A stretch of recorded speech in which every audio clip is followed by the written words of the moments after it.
किस क्षेत्र में यहाँ पर मौजूद है। इस समय हम हैं लाल चौक पर और देखिए चारों तरफ सुरक्षा बल यहाँ पर तैनात है, क्योंकि थोड़ी देर बाद ही राहुल गांधी यहाँ पर पहुंचने वाले हैं और यहाँ पर लहराने की तैयारी चल रही थी। कन्याकुमारी से कश्मीर का ये सफर इसीलिए था कि लाल चौक पर यहाँ पर तिरंगा फहराया जाए। उसी जुनून के साथ वही तस्वीरें यहाँ से वायरल हो जैसी कभी जवाहरलाल नेहरू की वो ऐतिहासिक धरती ये है। क्या कुछ यहाँ के लोग सोच रहे हैं राहुल गांधी के पहुंचने तैयारी में पीछे कर रही है और मैं वहाँ पर दिखाने की कोशिश कर रही हूँ कि सुरक्षा बल किस तरीके से तैनात है। अच्छा बल तैनात है। आज सबसे पहला सवाल आपसे है, कन्याकुमारी से कश्मीर तक आप लोगों ने यही इंतजार किया कि कब हम लाल चौक पहुंचे और आज वो दिन आ चुका है, आप वही खड़े हैं। क्या आपका पहला जवाब होगा? हम सबके चेहरों की मुस्कान जो है वो देख के आपको पता चलेगा कि जब कन्याकुमारी से चले थे कश्मीर को वहाँ तक पहुँचने के लिए एक शुरुआत में सबके मन में सवाल होते थे। हाँ। पूरे देश में मीडिया के लोगों को भी, आम जनता भी, कि राहुल जी इतने दिन चलेंगे, राहुल जी चल पाएंगे। अब सवाल ये है, अब हमें आनंद इस बात का है यहाँ पर पहुँचते हुए हर कोई मीडिया का बंदा और देश के जवान सब लोग पूछ रहे हैं यार ये बंदे में इतना दम कहाँ से आता है, वो टी शर्ट में चलता है, वो उसकी चर्चा कर रहे हैं। चर्चा उसकी होनी चाहिए कि राहुल जी ने हम सबको जो प्रेरणा दी है पूरी यात्रा में, लगातार बिना थके चलते रहे। हम गानों और नारों के माध्यम से कन्याकुमारी से कश्मीर जो है वो लगता है हम सब लोग आज चर्चा कर रहे थे यात्रा आज खत्म हो जाएगी, कल तो उसका कंक्लूडिंग डे है। यार लगता है कि यात्रा और चलनी चाहिए। वो है ये तो है कि यात्रा पहला पड़ाव जो है आज पूर्ण होगा और ऐसी कई यात्राएं बिल्कुल हाथ से हाथ जोड़ो का यात्रा होगा। उस प्रकार से इसी तरीके से हाथ से हाथ जोड़ो यात्रा और उससे मैं मानता हूँ ये यात्रा जो है कई यात्राओं को जन्म देगी।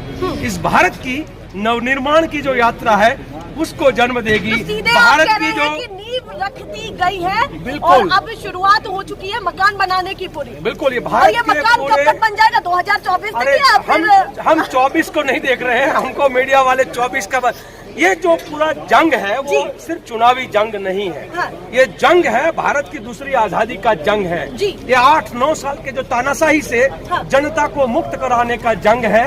ये महंगाई से, बेरोजगारी से और धर्म और जाति और प्रदेश और भाषा के नाम से जो भेद और हमारे मन में और हमारे दिलों में जो जहर डाला गया है उस जहर को निकालकर राहुल जी लगातार कहते हैं ना नफरत के बड़े बाजार में मैं मोहब्बत की दुकान खोल रहा हूँ। और कल हमने देखा बाजार ही नहीं बना तो कहाँ से आप इतना ढोल मंजीरा लेकर नहीं देखिए नफरत का बाजार खतरनाक है, आप जानते ही हो। ये लाल चौक से बोल रहे हैं? मैं ये लाल चौक से लालजी देसाई बोल रहा हूँ और सेवा दल के अध्यक्ष के नाते बड़ी जिम्मेदारी के साथ बोल रहा हूँ।